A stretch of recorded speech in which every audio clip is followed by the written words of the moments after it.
My name is Sohail and I head the Laboratory of Systems Cancer Biology at Rockefeller University. My lab studies the biology of cancer metastasis. This is a process by which cancer cells travel from a primary tumor site to distant organs. And once within those organs, they can form colonies and cause organ dysfunction and ultimately the death of the patient. So in order to complete this multi-step process, cancer cells must increase the expression levels of a number of genes. My laboratory has found that one major mechanism by which cancer cells do this is by modulating the expression levels of specific microRNAs.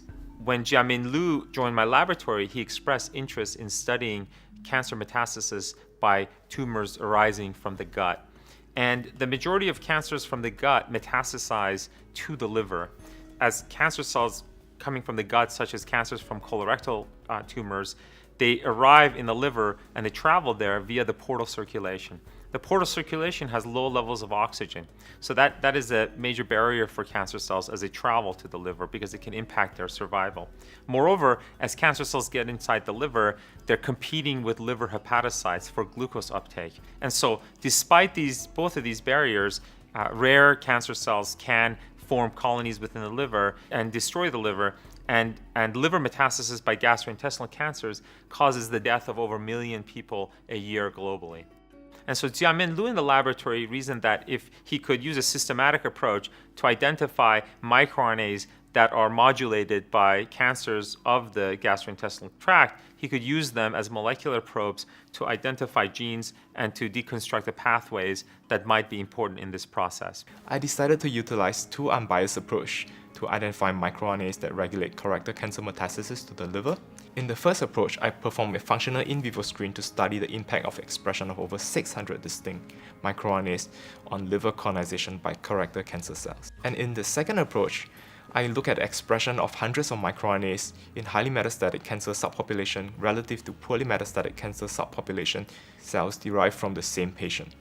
So I then asked if there is any microRNAs identified by both approaches. I found that indeed there was 2 microRNAs common to both approaches. I found MIR43 and MIR551 as potential suppressors of colorectal cancer metastasis.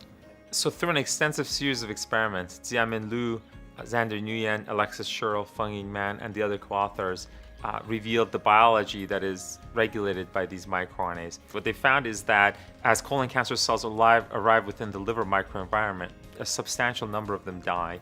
There are rare cells that are able to persist and survive. And what we find is that these rare cells have shut down the levels of these 2 microRNAs. By shutting down these 2 microRNAs, we find that these cells are able to increase the levels of a specific gene, and that gene is called creatine kinase B. These cells can actually secrete or release the CKB protein into the extracellular space. CKB is an enzyme that transfers a high-energy phosphate from ATP onto the metabolite creatine. Creatine is a metabolite that's primarily synthesized in the liver.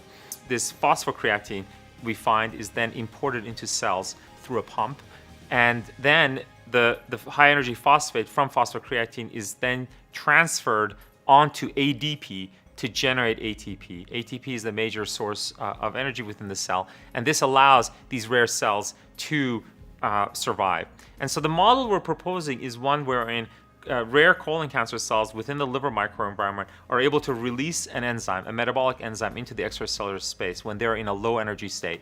And this enzyme can use a metabolite from the extracellular space, but also ATP from outside the cell, and to transfer the high energy phosphate into this metabolite and bring it into the cell, and then regenerate ATP as fuel that allows these cells to survive and then go on to form metastatic colonies. We were able to do a collaboration with our colleagues at Memorial Sloan Kettering Cancer Center, namely Pat Patey, Len Saltz, and Xiaoxi Zhang. And what we did was to look at human tumor samples, primary tumors and liver metastases from colorectal cancer. And we found that the expression levels of these microRNAs and these genes that we had identified in our mice experiments actually correlate with the level of progression of this disease. And moreover, historical studies in the past had found that patients with advanced cancers can have CKB protein within the serum. In light of the scientific findings that we have made, these findings make perfect sense. So our basic findings generate a number of opportunities for potential therapeutic intervention. In the study, we provide proof of concepts for therapeutic targeting of these pathways. In the first case, what we did was to generate adeno-associated virus expressing both of our metastasis suppressors microRNA. 24 hours after inoculating the mice with colorectal cancer cells, we treated mice with the adeno-associated viral particle that we engineered. And we found that we were able to reduce the metastatic burden of mice by as much as 5-fold 3 weeks after injecting them with colorectal cancer cells. So from a therapeutic perspective, we think these findings are exciting because one could imagine that drugs could be made that target extracellular enzymes without hitting intracellular enzymes, and thus creating a larger therapeutic index for such drugs. And the biology that we're targeting, we coin extracellular metabolic catalysis.